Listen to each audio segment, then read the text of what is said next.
अपात्रतेची कारवाई देखील त्यांच्यावर होईल आणि त्यांची खासदारकीही जाईल।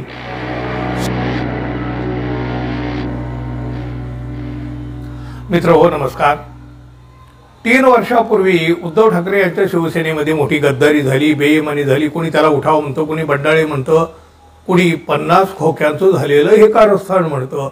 काही असो, भाजप आणि शिवसेना फोडली। उद्धव ठाकरे यांना विधानसभेमध्ये बघा आता जरी अपयश आलेलं असलं या निवडणुकीमध्ये तरी लोकसभेत उद्धव ठाकरे आणि त्यांच्या शिवसेनेची कामगिरी दमदार आहे। पण आता पुन्हा उद्धव ठाकरे सेनेला वेगळीच घरघर लागू लागलेली आहे।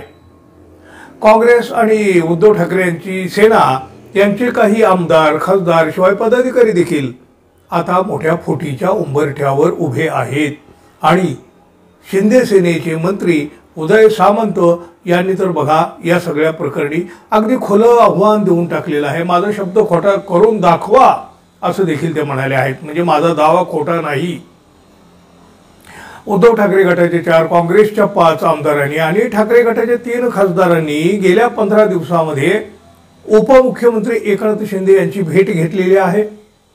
याचबरोबर ठाकरे गटाचे 10 माजी आमदार, काही जिल्हा प्रमुख, काँग्रेसचे काही माजी आमदार, खासदार एकनाथ शिंदे यांच्या संपर्कात आहेत आणि येत्या 3 महिन्यामध्ये हे सगळेच्या सगळे एकनाथ शिंदे यांच्या शिवसेनेमध्ये सामील होतील असा एक गौप्यस्फोट मोठ्या आत्मविश्वासानं उदय सामंत यांनी केलेला आहे। तशी सुरुवात देखील दिसू लागली आहे हो।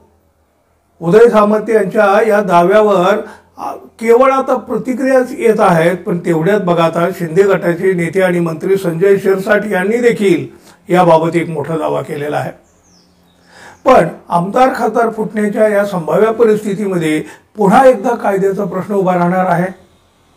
आता बघा हा कायदा किती प्रभावीपणे अंमलात येतो हे आपण मागील 3 वर्षापासून पाहत आहोत, त्यामुळे त्यावर फारसं बोलणं काही आवश्यकताही नाही।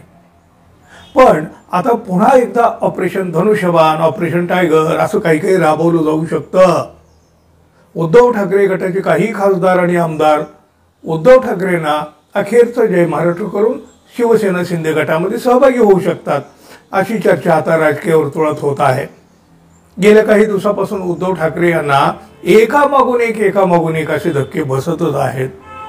और राज्यातले पदाधिकारी, कार्यकर्ते भाजप किंवा शिवसेना शिंदे गटामध्ये प्रवेश करीत आहेत आणि बघा आता यातच शिवसेना शिंदे गटाचे नेते संजय शिरसाट यांनी ऑपरेशन धनुष्यबाणावरून मोठा दावा देखील केलेला आहे। माजी खासदार आणि शिंदे गटाचे नेते राहुल शेवाळे यांनी देखील बघा मोठा राजकीय भूकंप होणार असल्याचा एक दावा केलेला आहे। मात्र उद्धव ठाकरे गटातील खासदारांच्या पक्षप्रवेशाच्या बाबतीत तांत्रिक अडचणीच्या शक्यतेमुळे शिंदे गटाने सध्या वेट अँड वॉच अशी भूमिका घेतल्याचीही चर्चा गेल्या 2-4 दिवसापासून रंगत आहे।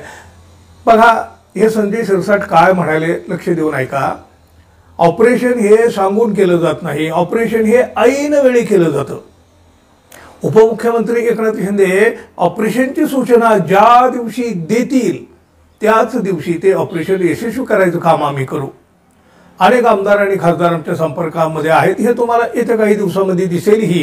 पण योग्य वेळ यावी लागते, यासाठी जी मॅजिक फिगर लागते ती मॅजिक फिगर मॅच झाली की ऑपरेशन यशस्वी होईल।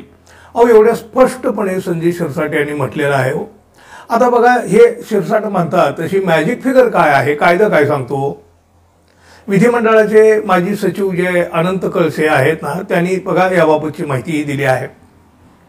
यांना एकतर वेगळा गट स्थापन करून विलीन होऊ शकतील, वेगळा गट शिवसेनेत विलीन झाला पाहिजे अशी तर कायद्यामध्ये तरतूद आहे, पण ते 6 खासदार असतील तरच होईल।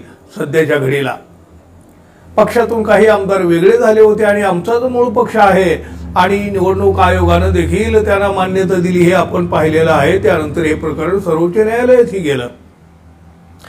पक्षांतर विरोधी कायद्यानुसार गट स्थापन होत किंवा 6 खासदार शिवसेनेमध्ये विलीन करावे लागतील, 6 खासदारावरून कमी असेल तर अपात्रतेची कारवाई देखील त्यांच्यावर होईल आणि त्यांची खासदारकीही जाईल।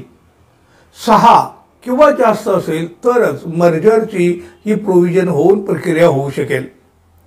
राजीनामा देत निवडणुकीला सामोरं जाणं हा एक उत्तम पर्याय असेल असं देखील हे कळसे म्हणतायत.